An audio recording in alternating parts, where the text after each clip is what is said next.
जय जगन्नाथ सांग मैंने मुझे सहित आज गोटे छोट स्टोरी सेयार कै मुझे बहुत गपे मो मन भितर जो कम भी मुझे करुँगी एमती किसी ना कि गोटे लेखा कहानी मन को मन आसी जाए से कहीं भी आसे मुझे जानी आज बैंक रे बसला बेले सेमती गोटे कहानी मो मन को हठात पलि आसला कहला मुझे विषय भावुँ लोक मानक किसी कम भी ठीक से करी कि ना मुझे जानी तापर मत कल आसीज यहाँ भूल मुझे सब बेले भूल कले आ सोदा भी शुणे से भाया मु कौन करी भूल तो हो जाए मो द्वारा सब बेले मुझे कराया चाहूँगी सेटा हो अच्छा हो छाड़ू स्टोरीटा आरंभ करवा जोटा कि आज मुझे भावुली बसिकी गोटे गाँव में दीज छोट भाई भौणी था से मैंने बहुत जिद्दी कले कि आम आम जेजे सहित आज यात्रा देखापी जीवु जेजे भी नहीं गले यात्रा से मैंने देखिले यात्रा देखी सारे पर जो भीड़ थाए आपण मैंने तो जानते से भीड़ से छोट भौणीटा जेजे हाथ छाड़ी कुआड़े हजिगला से मैंने भी बहुत थाना बहुत आड़े खोजा खोजी कले कि से झीटा को पाइले बस किछि वर्ष भी एमती बीतीगला बापा माँ घर समस्ते से झील को बहुत मन पकाती ता भाई तो सब बेले मन पकई कांदे आ राखी पूर्णिम तो खास कर भौणी माने ता भौणी ता भाई बहुत कांदे दिने से पुआटा कहला कि मु बाहर को पाठ पढ़ाई जीवी ता बापा माँ ताको बाहर भी पाठ पढ़ाई अलाउ करदे से गला पाठ पढ़ा सरला ठीक से आसी घरे 15 दिन हम पहुँची पुलिस आसी ताको अरेस्ट कर नहीं गला बापा माँ माने भी जानी पारलेनी कि पुलिस आसी कहीं अरेस्ट कर नहीं गला जिते बड़े पुलिस को ठारो किछि सुनिले कि जो ठीक से पाठ पढ़ाई जाइतला से राज्य रे गोटे गण दुष्कर्म होइछि जोटा कि 15 जन मिसिकी गोटे झील सहित करिसेंती सेतरे ये भी डायरेक्ट इनवॉल्व थिला तो बापा माँ मैंने बहुत रिग्रेट हेले कि आमे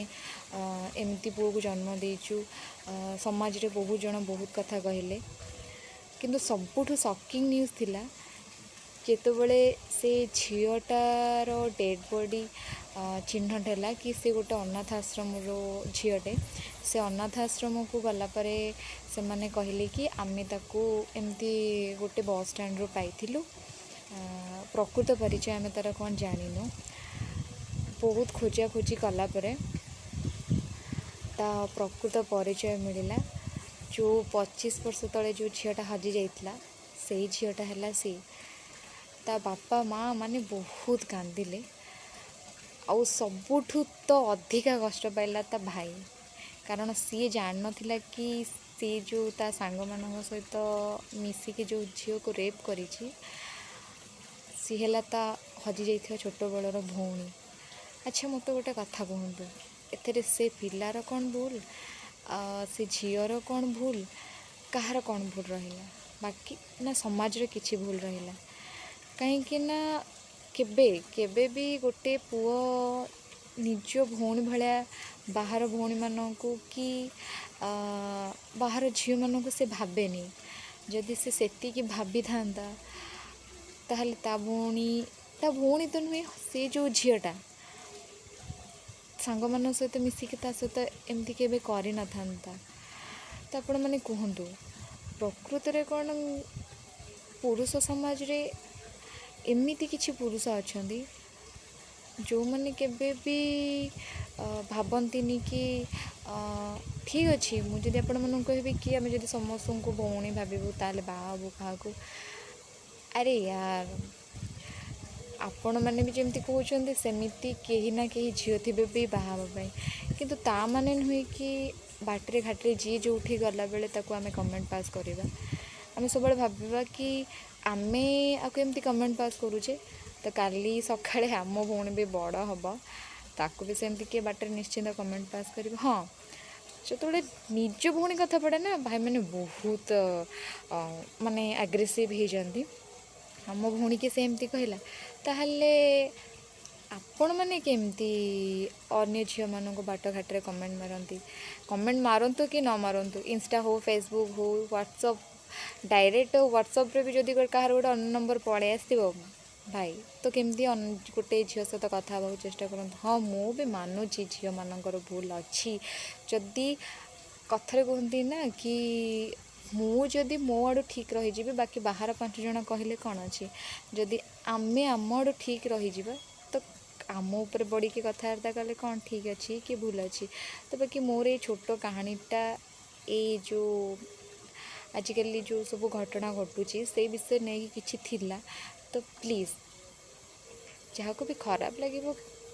ମୁଁ କିଛି କରିପାରିବିନି, ମୋତେ କ୍ଷମା କରନ୍ତୁ। ମୋତେ ଲାଗିଲା ମୁଁ କହିଥିଲି, କାରଣ ମୁଁ ବହୁ ଜାଗାରେ ଦେଖେ ଅନକଡ଼ ବି ଫିଲ୍ କରେ କି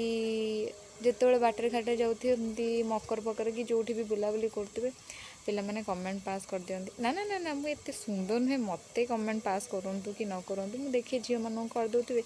ସେମାନେ ଟିକେ ଆଗକୁ ଗଲା ପରେ ଶୋଧି ଯାଉଥିବେ ତୋର ଏଇଟା ହେବ ସେଇଟା ହେବ। ମୁଁ ସେତେବେଳେ ଭାବେ କି ଏମାନେ ଏମିତି କାହିଁ କମେଣ୍ଟ ପାସ୍ କରୁଛନ୍ତି, ସେ ଭଗବାନଙ୍କ ପାଖରେ କାହିଁକି ଡାକୁଛନ୍ତି କାହାର ଏଇଟା ହେଇଯାଉ ସେଇଟା ହେଇଯାଉ, କି କାହା ସହିତ କିଏ ଖରାପ କାହିଁ କରୁଛି ସେ କାହିଁ ଏଇଟା ଡାକୁଛି। ଆରେ ଗୋଟେ କଥା ଶୁଣନ୍ତୁ, ଅଭିଶାପ ନା ଧଡ଼ାସ କିନା ପଡ଼େ।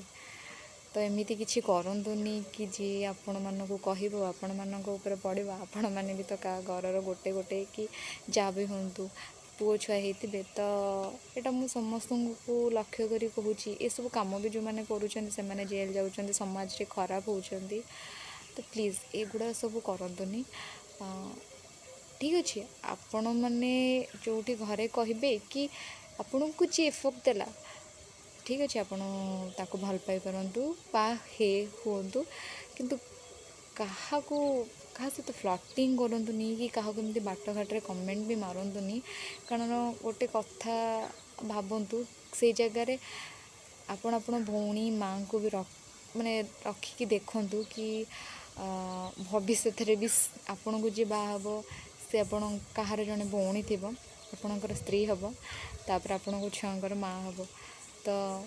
ସେଇଟା ଭାବିକି କାମ କରନ୍ତୁ। ବେଳେବେଳେ ଏମିତି କିଛି କରନ୍ତୁନି ଯେଉଁଥିପାଇଁ କି ଲାଇଫ୍ ଟାଇମ୍ ରିଗ୍ରେଟ୍ କରିବାକୁ ପଡ଼ିବ। ଯଦି ମୋ କଥାଟା ଆପଣଙ୍କୁ ଭଲ ଲାଗିଥିବ ତ ମୋ ଭିଡ଼ିଓଟାକୁ ଲାଇକ୍ ସେୟାର କରିବେ। ଯଦି ଖରାପ ଲାଗିବ ମୋତେ କିଛି କହିବେନି ପ୍ଲିଜ୍। ଜୟ ଜଗନ୍ନାଥ, ରହୁଛି।